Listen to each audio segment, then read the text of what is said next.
नमस्कार, मेरा नाम ज्ञानेश्वर है और आपने देखना शुरू किया है लाइव सिटीज। मेरे साथ रोज की तरह दिल्ली से जुड़ रहे हैं देश के जाने माने सीनियर जर्नलिस्ट अजीत द्विवेदी जी। अजीत जी, आज चुनाव आयोग ने चुनाव की तारीखों का ऐलान कर दिया। महाराष्ट्र और झारखंड में विधानसभा चुनाव संपन्न कराए जाएंगे। महाराष्ट्र में एक चरण में चुनाव संपन्न होगा, 20 नवंबर को वहां पोलिंग होगी। और झारखंड में दो चरणों में चुनाव संपन्न कराए जाएंगे, 13 नवंबर और 20 नवंबर को मतदान होगा। नतीजे आएंगे 23 नवंबर को। और देखिए, बिहार के लिए भी, बिहार में 4 विधानसभा क्षेत्रों में उपचुनाव होना है। इनकी तारीखों का ऐलान भी चुनाव आयोग ने किया है। यहां 13 नवंबर को मतदान होगा। 4 विधानसभा क्षेत्र हुए हैं जहां रिक्तियां हैं। ये विधानसभा क्षेत्र है तरारी, रामगढ़, बेलागंज और इमामगंज। 18 अक्टूबर से नामजदगी मतलब नामांकन भरने की प्रक्रिया शुरू हो जाएगी अधिसूचना जारी होते ही। और 25 अक्टूबर नामांकन भरने की अंतिम तारीख होगी। 23 नवंबर को नतीजे आएंगे। तो देखिए, बिहार का सियासी तापमान जो है वह चढ़ेगा। और बिहार में जितने गठबंधन हैं, चाहे एनडीए गठबंधन की हम बात कर लें, इंडिया ब्लॉक की बात कर लें, या फिर प्रशांत किशोर, इनकी अग्नि परीक्षा। देखिए, नीतीश कुमार की सेहत कैसी है, नीतीश कुमार चुनाव प्रचार कितना कर पाते हैं, यह बात भी नोटिस की जाएगी। तेजस्वी यादव जो कल से यात्रा पर निकलने वाले हैं, उन्हें भी अपने कार्यक्रम को, अपनी यात्रा को फिर से देखना होगा कि अब हमें इधर ज्यादा ध्यान देना है। क्योंकि जिन विधानसभा क्षेत्रों में उपचुनाव होने हैं, उनमें 3 विधानसभा क्षेत्र तो इंडिया ब्लॉक के ही हैं, 2 आरजेडी के और 1 माले का। देखिए, अब जो इमामगंज है वह हम का है। तो अब यहां उम्मीदवार, और प्रशांत किशोर ने कहा है कि सबसे पहले हम उम्मीदवार घोषित करेंगे। कल उन्होंने प्रेस कॉन्फ्रेंस बुलाई है और अपने 4 उम्मीदवारों का ऐलान करने जा रहे हैं। क्योंकि प्रशांत किशोर ने जब जनसुराज पार्टी की स्थापना की थी 2 अक्टूबर को, तो उन्होंने कहा था कि हम अपने समर्थकों को और जो भरोसा कर रहे हैं उन्हें विश्वास दिलाना चाहते हैं कि 2025 का इंतजार नहीं करेंगे, 2024 में ही सेटल कर देंगे। तो प्रशांत किशोर के दावे की अग्नि परीक्षा भी शुरू होगी। जीतते हैं हारते हैं, दोनों में पढ़ा जाएगा कि उनका क्या हुआ। यदि हारे तो उन्हें जो मत मिला उसके कारण कौन प्रभावित हुआ, कौन नहीं प्रभावित हुआ, क्या वे बीजेपी की बी टीम शामिल हुए या फिर एनडीए को नुकसान पहुंचा दिया, यह भी देखा जाएगा। और तेजस्वी यादव की परीक्षा तो होगी ही, और देखना यह होगा कि उम्मीदवार क्या लोग परिवार से बाहर इन सीटों को निकाल पाते हैं। देखिए, जनसुराज ने कहा है कि हम परिवार में विश्वास नहीं करते हैं, लेकिन आरजेडी के समक्ष संकट है और उधर एनडीए के समक्ष भी संकट है, क्योंकि उम्मीदवार भी करीब करीब तय ही दिखाई पड़ रहे हैं। तरारी में सुनील पांडे या उनके बेटे बीजेपी के उम्मीदवार होंगे, और राजद से जगदानंद सिंह के छोटे बेटे उम्मीदवार होंगे। रामगढ़, माफ कीजिएगा, तरारी से हाँ उम्मीदवार होंगे बीजेपी से सुनील पांडे या उनके बेटे, और माले से उम्मीदवार होंगे राजू यादव, इस बात की चर्चा है। रामगढ़ से जगदानंद सिंह के छोटे बेटे, राजद से अब देखिए यहां बीजेपी किसको उम्मीदवार बनाती है, देखने की बात होगी। बेलागंज में जेडीयू चुनाव लड़ेगा। पहले तो यह बात कही जा रही थी कि मनोरमा देवी उम्मीदवार होंगी, लेकिन एनआईए की कार्रवाई, लेकिन एनआईए भी फंस गई है क्योंकि उनके प्राधिकारी रिश्वत मांगते, रिश्वत लेते गिरफ्तार किए गए हैं। और बेलागंज में सुरेंद्र यादव अपने बेटे को चुनाव लड़ना चाहेंगे। इमामगंज में राजद को लड़ना है, उदय नारायण चौधरी उम्मीदवार होते हैं या कोई और होता है, यह देखना होगा। और जीतन राम मांझी अपना उत्तराधिकारी, देखिए एक तो उन्होंने संतोष सुमन को बना दिया है, लेकिन वे विधान परिषद में, इमामगंज में वे बारिश किसे बनाते हैं, अपने छोटे बेटे को या बहू को। तो बिहार की सियासत भी गर्म होगी। इसे किस रूप में देख रहे हैं अजीत जी? देखिए ज्ञानेश्वर जी, पहले तो एक ओवरऑल देखें हम लोग, जो चुनाव आयोग ने आज जो घोषणा की चुनाव की, झारखंड चूंकि पड़ोसी राज्य है और बिल्कुल। वहां के चुनाव नतीजों का भी असर बिहार के चुनाव पर होगा, जो अगले साल चुनाव होना है विधानसभा का। जी। जिस तरह से अलायंस बन रहा है, देखिए ये बड़े अरसे के बाद हम देख रहे हैं कि भारतीय जनता पार्टी ने झारखंड में जेडीयू को भी सीटें दी है। हेमंत बिस्वा शर्मा ने खुल करके कहा है कि हम बिल्कुल। 2 सीट जेडीयू को दे रहे हैं, और हम हम्म। सब लोग जान रहे हैं कि एक जमशेदपुर की सीट मिलेगी पूर्वी या पश्चिमी सरयू राय को, ज्यादा चांस है पश्चिमी सीट, और एक तमाड़ की सीट मिलेगी राजा पीटर को। तो हम्म। ये, और फिर चिराग पासवान के लिए भी कहा हेमंत बिस्वा शर्मा ने कि हम उनसे भी बात करेंगे। तो जी, इसका मतलब कि एनडीए का एक अलायंस जो बिहार में है, वो अलायंस वहीं रिपीट करना है फिर उस तरह से, और हुँ, आरजेडी का और कांग्रेस का जो अलायंस है वो तो है ही। तो झारखंड का चुनाव भी आगे के बिहार विधानसभा चुनाव के लिए बड़ा अहम होगा। और जो 2 राज्यों के अभी नतीजे आए, हरियाणा और जम्मू कश्मीर, उसके बाद महाराष्ट्र भी बहुत इंपॉर्टेंट हो गया है देश की राजनीति को डिफाइन करने के लिए। जी, तो ये तो एक अपनी जगह है। बाई इलेक्शन भी कोई 48 सीटों पर हो रहे हैं, जिसमें 4 सीटें बिहार की हैं। हुँ, ये बिहार की 4 सीटें और उत्तर प्रदेश की 10 सीटें बहुत ही इंपॉर्टेंट है आगे की राजनीति को परिभाषित करने के लिए।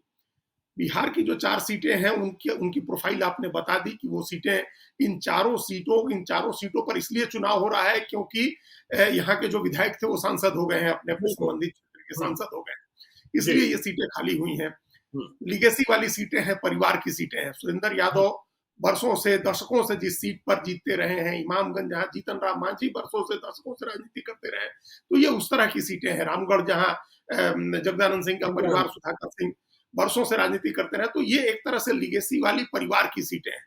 तो परिवार की सीटें, आपने ठीक सवाल उठाया कि परिवार से ही उम्मीदवार देती हैं, जो दोनों ट्रेडिशनल अलायंस है, जो पुराने गठबंधन है बिहार के, इंडिया ब्लॉक और एनडीए, अगर बिल्कुल, परिवार से ही उम्मीदवार देते हैं, तो हुँ, जैसा कि आपने पूछा कि बिहार की तस्वीर क्या होगी, तो बड़ी साफ हो जाएगी तस्वीर कि प्रशांत किशोर के लिए एक बड़ा मौका बन जाएगा इन 4 सीटों पर।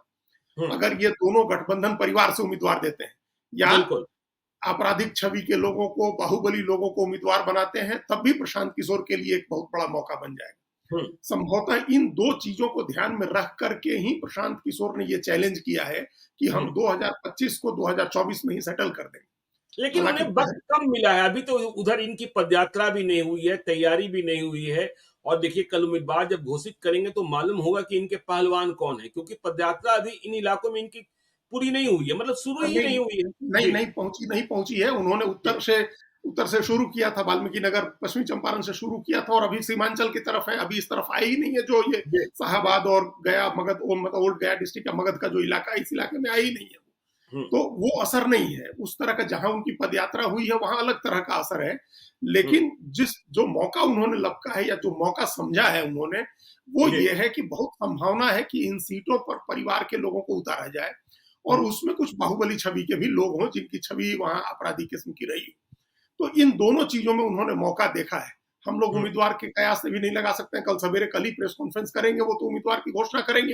लेकिन बिल्कुल, एक सवाल जरूर हम लोग उठा सकते हैं। हम लोग लोकसभा चुनाव में बड़ी चर्चा की थी हम लोगों ने आनंद मिश्रा की, तो वो क्या हुँ, लड़ेंगे? उनको बक्सर उनका क्षेत्र है, बक्सर लोकसभा सीट है उनकी, और उस लोकसभा सीट में एक विधानसभा सीट पर चुनाव है, तो क्या लड़ा जी, देंगे प्रशांत किशोर उनको? हुँ, वो प्रशांत किशोर के साथ जुड़ भी गए हैं, तो क्या रामगढ़ हुँ, उनको लड़ाएंगे? इस हुँ, तरह के कैंडिडेट वो देख सकते हैं। इसी तरह के कैंडिडेट देखेंगे जिनके प्रति लोगों में एक जोश का भाव आए, और एक बिल्कुल, अच्छेपन का भाव है, अच्छाई का भाव आए कि ये अच्छा कैंडिडेट है। और हुँ, जो आरजेडी की तरफ से, मतलब इंडिया ब्लॉक की तरफ से या एनडीए की तरफ से जो कैंडिडेट आ रहे हैं, उसकी तुलना में जब पलड़ा देखा जाए, तराजू पर तोला जाए, तो प्रशांत किशोर का कैंडिडेट सबसे अलग दिखे, सबसे हुँ, चमकदार दिखे। ये उनकी यूएसपी है, और इसी के आधार पर उनको आगे पॉलिटिक्स करनी है। तो एक मौका उन्होंने समझा है। हालांकि हम लोग पहले भी, ज्ञानेश्वर जी, एक बार चर्चा कर चुके हैं कि इसके नतीजे से प्रशांत किशोर की राजनीति को अंतिम तौर पर तय नहीं मानना चाहिए। बिल्कुल, जीत गए तो इस बात की गारंटी नहीं होगी कि वो 25 भी जीत जाएंगे, हुँ। और अगर नहीं जीत सके या मन माफिक प्रदर्शन नहीं कर सके, उसका भी ये संकेत नहीं होगा कि वो आगे नहीं जीत सकते हैं। हाँ, ये लेकिन ये दोनों, तो पता चलेगा ना अजीत जी कि देखिए बी टीम प्रारंभिक रुझान में हुए बी टीम किसके लिए खतरनाक साबित हुए, यह तो मालूम हो जाएगा ना। हाँ, वो पता चल जाएगा। लेकिन उस हिसाब से प्रशांत किशोर को चुनाव नहीं लड़ना चाहिए है कि हमको जीत के 24 सेटल करना है। जी, उनको चुनाव लड़ना चाहिए अपनी छाप छोड़ने के लिए, अपनी छवि बनाने के लिए, लोगों के हुँ, बीच में जो वो पदयात्रा करके मैसेज दे रहे हैं, उस मैसेज को एस्टैब्लिश करने के लिए, जो पदयात्रा में वो बातें उठा रहे हैं, उन बातों पर लोगों को यकीन दिलाने के लिए, उनको इसके लिए चुनाव लड़ना है। हुँ, उनको कोई पॉइंट प्रूव नहीं करना है। और जी, पॉलिटिक्स में जहां तक हम जानते हैं और मानते भी हैं कि कोई सेमीफाइनल नहीं होता है। हुँ, देखिए, बिल्कुल, गेम में तो जो सेमीफाइनल होता है, उस सेमीफाइनल में तो जो हारता है वो तो फाइनल खेलता ही नहीं है। जी, तो राजनीति में तो ऐसा नहीं होता। राजनीति में हुँ, तो जो हुँ, सेमीफाइनल खेल के हारता है, जिसको सेमीफाइनल कहते हैं, उसमें हारने वाला फाइनल जीत जाता है। कई बार हम लोगों ने देखा है कि जीत जाता है। बिल्कुल, बिहार में ही देखे हैं। अभी अभी अभी लोकसभा में हम लोगों ने देखा कि बीजेपी का डाउन स्लाइड था। लग रहा है कि बीजेपी ढलान पर है। बीजेपी 63 सीटें हार गई, 240 ही सीट आई लोकसभा की, और सब जी, आदमी ओबीसी लिखने लगा था कि अब बीजेपी खत्म हो जाएगी, हरियाणा भी कांग्रेस जीत रही है और वहां भी कांग्रेस जीत रही है जम्मू कश्मीर, लेकिन हरियाणा में बीजेपी जीत गई। तो इसलिए नतीजे एक नतीजा डिफाइन नहीं करेगा, एक नतीजे से तय नहीं होगा कि आगे क्या होगा। हाँ, बिल्कुल। संकेत पकड़ने होंगे, कई छोटे छोटे संकेत पकड़ने होंगे इन चारों सीटों के बाई इलेक्शन से। जी। इन प्रशांत किशोर की राजनीति के साथ, प्रशांत किशोर की राजनीति पर हम लोग चर्चा करें, उसके पहले जो सूत्र पकड़ने हैं, उन सूत्रों को हम लोग आरजेडी से शुरू करते हैं पकड़ना। देखिए, आरजेडी, माले, कांग्रेस जो अलायंस है, इंडिया ब्लॉक जो है, वो किस तरह से उम्मीदवार चुनता है। हम्म। अभी अभी जो इंडिया ब्लॉक है उसी लाइन पर रहता है कि परिवारवाद से हमको कोई दिक्कत नहीं है, बाहुबली से हमको कोई दिक्कत नहीं है, खराब छवि से हमको कोई दिक्कत नहीं है।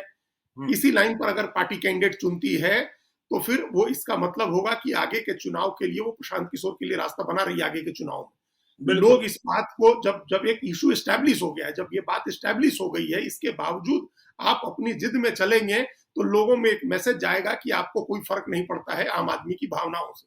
तो ये अगर जेडीयू इसी लाइन, माफ करेगा, आरजेडी इसी लाइन पर चलती है कि बाहुबली किस्म के, बाहुबली छवि वाले लोग आते हैं और परिवार के लोग आते हैं, तो ये आरजेडी का अपने पैर पर कुल्हाड़ी मारना होगा। हो सकता है कि वो चुनाव जीत जाए, या हो सकता है कि मजबूती से लड़े उस तरह के कैंडिडेट को ले आकर के, लेकिन फिर आप वॉर हार जाएंगे। छोटे छोटे बैटल्स जो होते हैं, छोटी छोटी लड़ाइयां आप जीत जाएंगे, लेकिन जो निर्णायक लड़ाई होगी वो आप नहीं जीत सकते।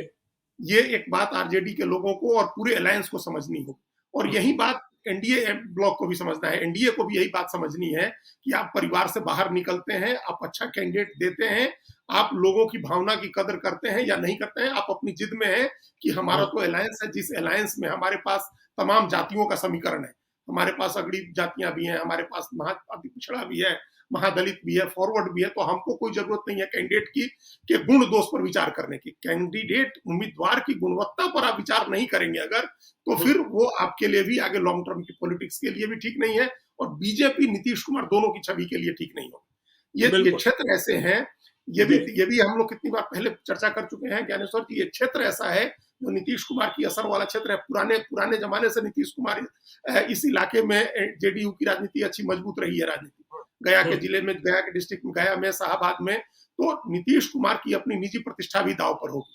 हाँ, लेकिन 2020 में गड़बड़ हो गई थी इन क्षेत्रों में। वो पहला दूसरा चरण था, ये पहला दूसरा चरण था, और उसी में सबसे ज्यादा इंपैक्ट किया था चिराग पासवान ने। वो भी हम लोग कई बार चर्चा कर चुके हैं, और इन 2 चरणों की वोटिंग को देख करके ही नींद खुली थी बीजेपी के लोगों को, और उनको लगा था कि अरे हम लोग ये क्या कर रहे हैं, हम लोग तो नीतीश कुमार को खत्म करने के चक्कर में एनडीए को खत्म करेंगे, आरजेडी की सरकार बनवा देंगे। ये बात समझ में आई थी नहीं पहले 2 चरण, 2020 के पहले 2 चरण के मतदान से, और इसी इलाके में हुआ था। तो नीतीश कुमार के लिए अब एक बड़ा चैलेंज है, एनडीए के लिए बड़ा चैलेंज है, क्योंकि इस बार लोकसभा चुनाव में भी अच्छा परफॉर्मेंस करने के बावजूद एनडीए इस इलाके में बहुत अच्छा नहीं कर सकता। एनडीए का परफॉर्मेंस इस इलाके में बहुत खराब रहा। इस इलाके में आप देखिए, ये आखिरी फेज में जो वोटिंग गई, उस समय तक आते आते एकदम इस तरह का माहौल बन गया था कि एनडीए एकदम बैकफुट पर था, और इंडिया ब्लॉक ने बड़ी बाजी मार ली आखिरी चरण में, जो लोकसभा चुनाव का आखिरी चरण था। उसी दौरान, उसी में बक्सर आरा जीते सुदामा प्रसाद, उसी में ये जिनके चुनाव होने ज्यादातर जीते राजाराम सिंह, बक्सर जीते जहानाबाद जीते सुरेंद्र यादव जीते, उसी में मिसा भारती जीती थी वहां। तो ये जो इलाका आखिरी फेज का चुनाव हुआ था, वो डिजास्टर हो गया था एनडीए के लिए। तो उसी इलाके में ये चारों चुनाव है। तो एनडीए को, जो इंडिया ब्लॉक है, उसको अपनी जीत कंटिन्यू करनी है। लोकसभा चुनाव में जो इस सफलता मिली थी उसको कंटिन्यू करना है, और एनडीए को उसको टर्न करना है, उसको बदल देना है। नतीजा जो ये साबित करना है कि लोकसभा का जो नतीजा आया था वो तात्कालिक स्थितियों और तात्कालिक घटनाक्रमों का नतीजा था, अस्थायी रूप से ये एनडीए का इलाका है।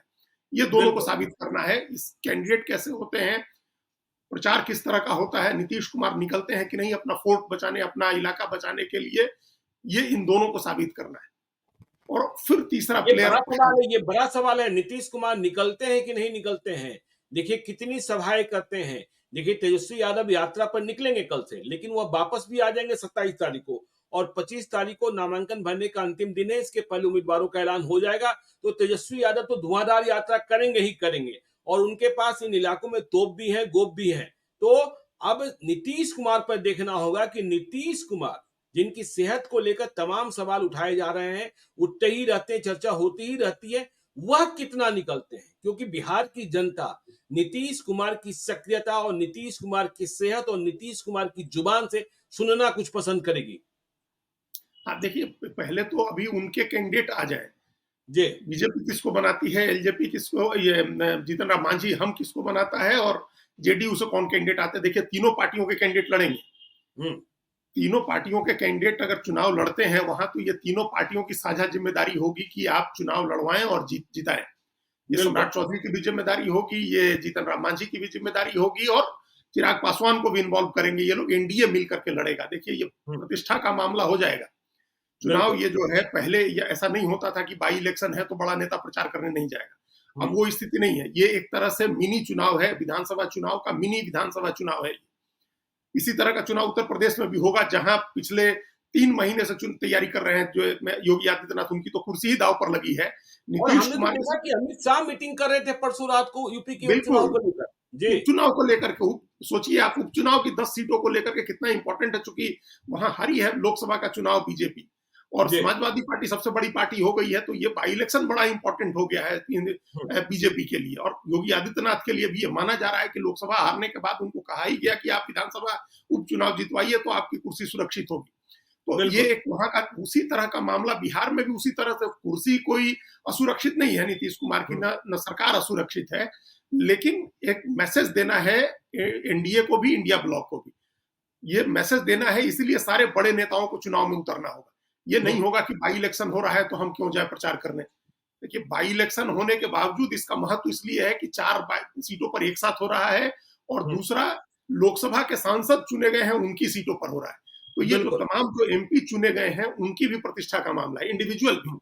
सुरेंद्र हम्म। यादव हो, चाहे सुदामा प्रसाद हो, या सुधाकर सिंह हो, इन सब की भी प्रतिष्ठा का मामला है।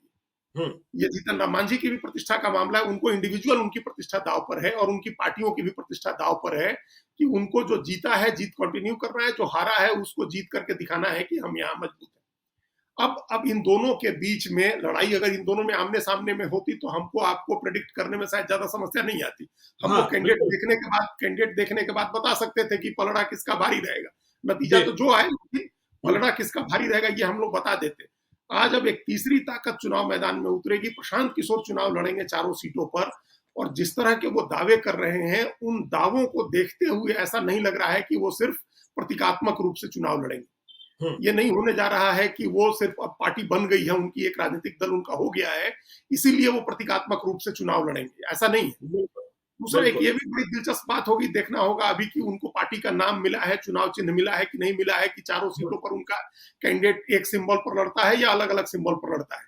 जी। अभी तो ऐसा ही लग रहा है कि कोई सिंबल अलॉट नहीं हुआ है। हुआ रहता तो जानकारी होती, और फिर चारों कैंडिडेट फिर हो सकता है कि निर्दलीय की तरह ही लड़े, जनसुराज हम्म। पार्टी हो, झंडा हो, प्रशांत किशोर का चेहरा हो, लेकिन सब अलग अलग चुनाव चिन्ह पर चुनाव लड़े।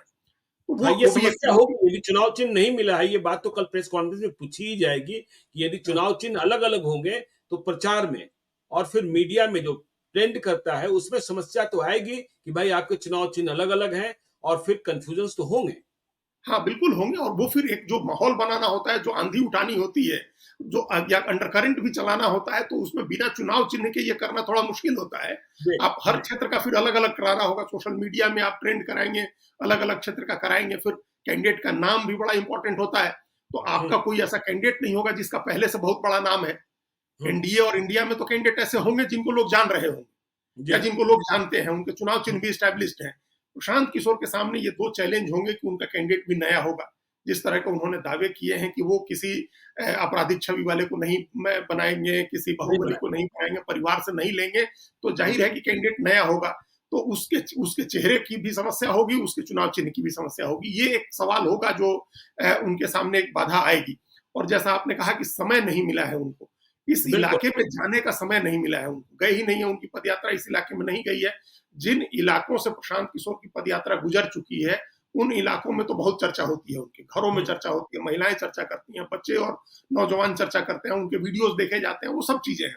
लेकिन जहां पदयात्रा नहीं पहुंची है, वहां अभी उस तरह का माहौल नहीं बना है। अभी उसको उनको लेकर के जिज्ञासा है लोगों में, हुँ। और जानना चाहते हैं लोग, लेकिन माहौल वैसा नहीं बना है जो उनके जाने से बन रहा है। लेकिन उनका हमें नैरेटिव भी जानकारी उसको मिल रही है अजीत एस्टैब्लिश जी नहीं। कि जैसे ही देखिए हमें जानकारी मिल रही है कि पहले से ही यह तय था कि जैसे ही चुनाव की तारीखों का ऐलान होगा, वे सीमांचल में प्रवेश करने वाले थे, लेकिन अब पदयात्रा। लेकिन हमने यह भी देखा था कि चुनाव जब लोकसभा चुनाव संपन्न हो रहे थे, तो चुनाव आयोग ने पदयात्रा की अनुमति नहीं दी थी। लेकिन अब किस तरीके से कार्यक्रम लगाते हैं, खबर यह है कि इन्हीं 4 विधानसभा क्षेत्रों में वे अपनी यात्रा को और सभाओं को अब नियंत्रित करेंगे और इधर ही रहेंगे जब तक चुनाव संपन्न न हो जाए, मतलब 13 नवंबर को चुनाव होगा, 11 नवंबर तक। देखिए, ये वो तो करेंगे ही, उनकी रैलियाँ जी। होंगी, रोड शो होंगे, ये सारी चीज़ें तो वो करेंगे। हुँ, लेकिन वो भी एक दिलचस्प बात देखने की होगी ज्ञानेश्वर जी, हम सब लोग अभी जानते हैं और अब इस बात को वो भी समझ रहे होंगे कि हुँ, अभी तक एक नेता के तौर पर वो चुनाव लड़े नहीं हैं। उन्होंने जनसभाएँ नहीं बिल्कुल। की हैं नेता के तौर हुँ, पर, रैलियाँ नहीं की हैं। उन्होंने हुँ, महाराष्ट्र में या पश्चिम बंगाल में या तमिलनाडु और तेलंगाना, आंध्र प्रदेश में उन्होंने रैलियाँ नहीं की है। हुँ, वो अपने अपने नाम अपने चेहरे पर उन्होंने वोट नहीं माँगा है इसके पहले। ये पहला मौका होगा जब वो अपने चेहरे पर वोट माँगेंगे।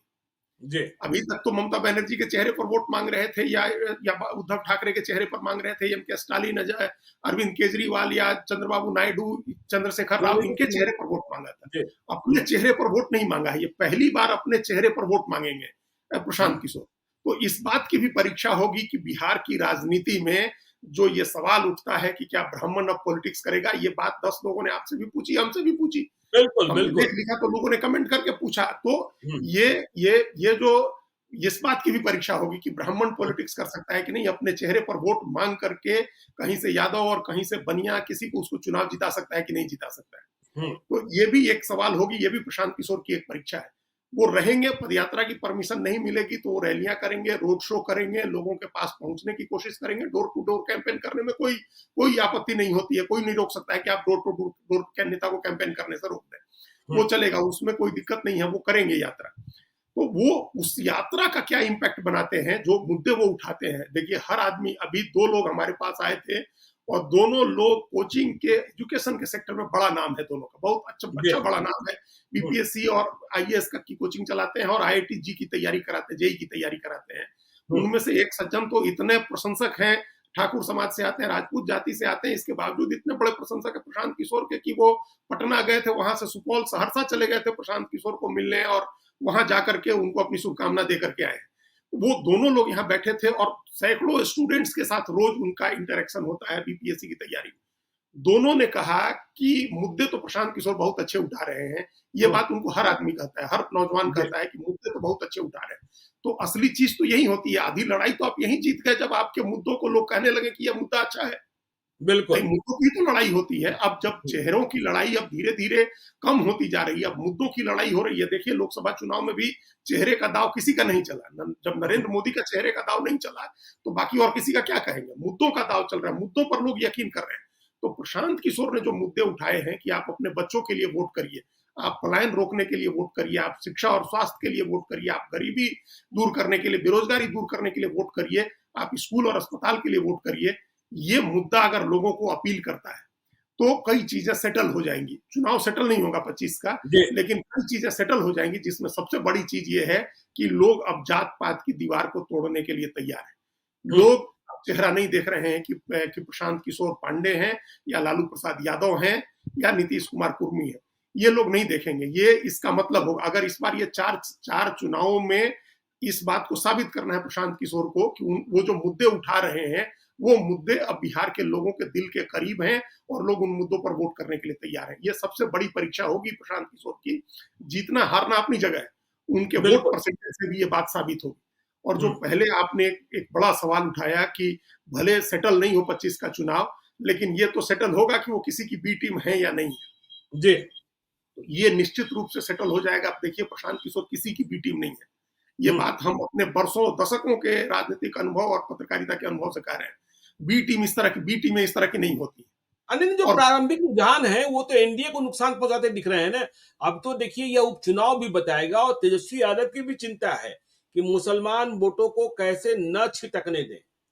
देखिए, वह भी इस बात का इंतजार कर रहे थे कि जब प्रशांत किशोर सीमांचल में प्रवेश करते हैं तो रिस्पॉन्स क्या मिलता है।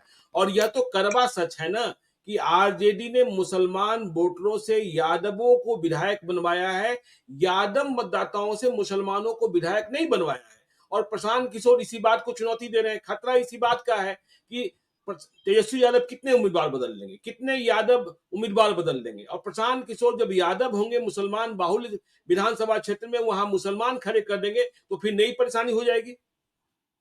हाँ, बिल्कुल हो जाएगी, बिल्कुल हो जाएगी। वो तो हम लोग पहले भी चर्चा किया और इन्होंने कहा है प्रशांत किशोर ने कि हम जहां आप मुसलमान कैंडिडेट देंगे, हम वहां मुसलमान नहीं देंगे। एक उनकी अपनी स्ट्रेटजी है, लेकिन वो अभी इन 4 क्षेत्रों में नहीं होगा। इन 4 क्षेत्रों का अपना अलग प्रोफाइल है। तो प्रशांत किशोर तो ये साबित हो जाएगा इस बात, क्योंकि प्रशांत किशोर को दोनों तरफ का वोट मिलेगा। और बी टीमें इस तरह की नहीं होती हैं। बी टीमें 2-2 साल, 3-3 साल मेहनत नहीं करती हैं। बी टीमों के नेता 3-3 साल मेहनत नहीं करते हैं। वो चुनाव के समय आते हैं और वोट काटने वाले उम्मीदवार उतार करके, और जिसको फायदा पहुंचाना होता है, जिसको नुकसान पहुंचाना होता है, वो करके निकल लेते हैं। वो चुनाव के समय आती हैं वो टीमें, वो ऐसे 2 साल सड़क पर उतर के बी टीमें तैयार नहीं होती हैं। प्रशांत किशोर अपनी एक अलग मुद्दों पर एक आइडियोलॉजी को लेकर के राजनीति कर रहे हैं, इसलिए किसी की बी टीम नहीं है वो। और दूसरा, आप तो दोनों जब कह रहे हैं कि इनकी बी टीम है, बीजेपी वाले कह रहे हैं कि उनकी बी टीम है, और वो लोग कह रहे हैं कि इनकी बी टीम है, तो इसमें तो फिर अपने आप ये चीजें साबित हो रही हैं।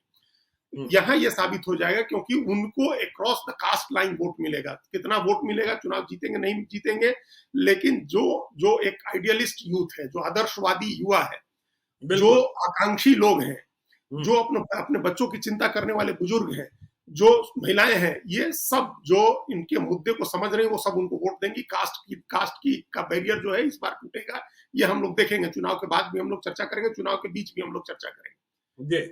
ये जो धारणा है, पुरानी धारणा है कि बेलागंज है तो यादव लैंड है, मतलब यादव ही जीतेगा, या सुरेंद्र यादव ही जीतेंगे, या सुरेंद्र यादव जिसको चाहेंगे वही जीतेगा, ये इस तरह का है। इमामगंज में जीतन राम मांझी ही है, वो वहीं जीतेंगे, या उन्हीं के इर्द गिर्द उन्हीं की तरह की राजनीति होगी, या उदय नारायण चौधरी हैं। तो ये जो छत्रप बैठे हुए हैं, जो जैसे तरारी का अलग ही एक तरह का मिजाज है कि जहां माले का भी असर है, और माले का असर है, और ये असर है कि वहां वैश्य भी वोट दे देते हैं माले को, ये भी एक असर है। तो ये पहले भी जीत चुके हैं, वो सेठ, क्या उनका नाम था, जो वहां से एमएलसी उसी इलाके से थे एमएलसी। तो वैश्य भी उस इलाके से एमएलसी एमएलए होते हैं, एमपी हो जाते हैं, और उनको वैश्य भी वोट करते हैं माले में होने के बावजूद। तो ये सब जो इस्टेब्लिश चीजें हैं, जो एक तरह का मिथक भी है, राजनीतिक सच्चाई भी है, इन सब पर सवाल इस बार उठेगा। इन सब के, अब जहां मिथक है वहां मिथक टूट सकता है, राजनीतिक सच्चाई है वो बदल सकती है। और ये इस पर डिपेंड करेगा कि जो प्रशांत किशोर का कैंपेन है पिछले 2 साल का, उस कैंपेन से क्या सबक लिया है आरजेडी ने और जेडीयू ने, मतलब दोनों गठबंधनों ने, एनडीए ने और इंडिया ब्लॉक ने। क्योंकि जो हमने पहले कहा कि चुनौती तो तेजस्वी यादव के पास ही है ना, कि इन 4 सीटों में 3 सीटें तो इंडिया ब्लॉक की ही है, और उनमें से भी 2 सीटें आरजेडी की है। तो रामगढ़ की सीट और बेलागंज की सीट किसी भी कीमत पर उन्हें बचानी होगी। और जीतन राम मांझी के परिवार में भी आग है कि टिकट बेटा को कि टिकट बहू को। तो इस झंझट को भी अगले 5-7 दिनों में खत्म करना पड़ेगा जीतन राम मांझी को। देखिए, जीतन राम मांझी के सामने और बड़ी चुनौतियां हैं। एक तो परिवार का वो निपटाना होगा कि किसको वो टिकट देते हैं। दूसरा, जो एससी के वर्गीकरण का मामला आया है, जो अनुसूचित जाति में वर्गीकरण का जो मामला आया है, जो सुप्रीम कोर्ट का फैसला है, जीतन राम मांझी उसका समर्थन कर रहे हैं और चिराग पासवान ने उसका विरोध किया है। तो ये स्पष्ट डिवीजन वहां इमामगंज में देखने को मिलेगा। आप देखिएगा दलित और महादलित का, जो एक वर्ग जो समर्थन कर रहा है कि वर्गीकरण होना चाहिए है, और जो जिन दलितों को बिल्कुल ही लाभ नहीं मिला है उनको लाभ मिलना चाहिए है, उनको ज्यादा अतिरिक्त लाभ देना चाहिए है, कोटे के भीतर कोटा होना चाहिए, आरक्षण के भीतर आरक्षण होना चाहिए है, वो वर्ग तो जीतन राम मांझी के सामने खड़ा होगा। लेकिन अगर दलित का एक बड़ा वर्ग जो इसका विरोध करता है वो उनका साथ छोड़ दे, तो फिर वहां बड़ी दिक्कत आएगी। उनकी अपनी लीगेसी भी चैलेंज हो जाएगी, दलित वोट की पूरी राजनीति चैलेंज हो जाएगी आगे। और इस पूरे दलित वोट का आप समझिए 20% वोट का, उस 20% वोट की परीक्षा है वहां। अभी तक बीजेपी ने कोई लाइन नहीं लिया है। और कही जाती है जी इमामगंज के बारे में एक बात और कही जाती है, भले ही देखिए नक्सलियों का सफाया हो गया है, बिहार में नक्सली गतिविधियां बिल्कुल कम हो गई हैं, लेकिन इमामगंज में उनका असर है। और लोग कहते हैं कि चुनाव के 48 घंटे पहले जिधर नक्सली हो जाते हैं, दोनों ही पक्षों से वे लाभान्वित होते हैं, सब कुछ हासिल करते हैं, लेकिन 24 घंटे से 48 घंटे पहले तय करते हैं कि किनके साथ जाना है। तो जिधर नक्सली उधर इमामगंज हो जाता है नतीजा। यह भी बड़ी बात ये भी देखना होगा, और ये भी चुनाव आयोग के लिए एक चुनौती का काम होगा कि वहां सुरक्षा ऐसी रखें कि लोग कोई धमकी दे करके या किसी तरह का दबाव डाल करके मतदान को प्रभावित नहीं कर सके। तो इमामगंज इस नाते एक टेस्ट केस है, लिटमस है टेस्ट की 20% दलित किस तरह से बिहेव करते हैं वहां। उनका बिल्कुल। वोटिंग पैटर्न क्या होता है, मतदाताओं का मतदान व्यवहार किस तरह का होता है, वो हुँ, वर्गीकरण वाला मामला वहाँ कितना असर डालता है। इसी तरह से आप देखिए अभी जो घटना हुई थी दलितों के मकान घर जलाने की जो घटना हुई थी, नवादा वो वो नवादा में उस घटना का असर भी है, चूंकि दोनों सीटें आसपास में है, बहुत दूर नहीं है ये सीटें, तो उससे जो सोशल कॉन्फ्लिक्ट हुआ है उसका क्या असर होता है चुनाव पर, ये भी उसका एक इसमें हम लोगों को देखना होगा इस चुनाव में। तो कुल मिलाकर के ये स्थिति है कि नतीजे भले 25 के तय नहीं होंगे इस चुनाव से, जी। 24 में भले सेटल नहीं हो, हुँ, लेकिन कुछ संकेत, कुछ सूत्र मिल जाएंगे, जिन सूत्रों को पकड़ करके आगे की पूरी राजनीति की व्याख्या होगी।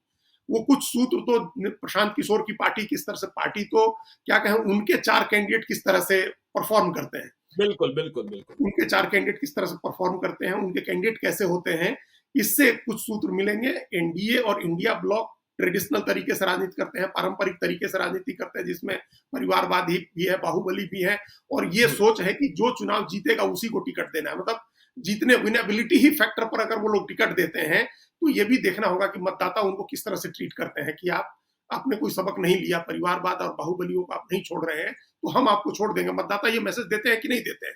और जो बिल्कुल, जातीय जो सामाजिक समीकरण है, वो भी लोकसभा चुनाव की तरह बिहेव करते हैं या आगे नया कुछ संकेत देते हैं, उससे भी आगे की राजनीति का पता चलेगा। तो कुल मिलाकर के ये चुनाव बड़ा इंपॉर्टेंट है, दिलचस्प है। 4 ही सीटें हैं, लेकिन चारों सीटें अलग-अलग कारणों से बहुत महत्वपूर्ण है, और इनके जो भी नतीजे होंगे उनसे ऐसे सूत्र मिलेंगे जिनसे आगे 1 साल की पॉलिटिक्स डिफाइन होगी। चलिए तो देखिए ये उपचुनाव जो है सेटल तो नहीं करेगा 2025 को, लेकिन 2025 के सिग्नल्स क्या हैं, वह ज़रूर बताएगा और इस पर देखिए अब तो चुनाव की तारीखों का ऐलान हो ही गया है, उम्मीदवार सामने आएँगे, वहाँ के समीकरण क्या बैठेंगे और फिर किस तरीके से संघर्ष आगे बढ़ेगा, यह सब कुछ हम आपको बताते रहेंगे। लाइव सिटीज़ देखते रहिएगा और चलते-चलते यदि अब तक आपने हमारे यूट्यूब चैनल लाइव सिटी को सब्सक्राइब नहीं किया है, तो ज़रूर कर लीजिएगा और यदि इस वीडियो को फेसबुक पेज के माध्यम से देखिए, पेज को लाइक कीजिएगा, ट्विटर पर भी हमें फॉलो कीजिए। धन्यवाद।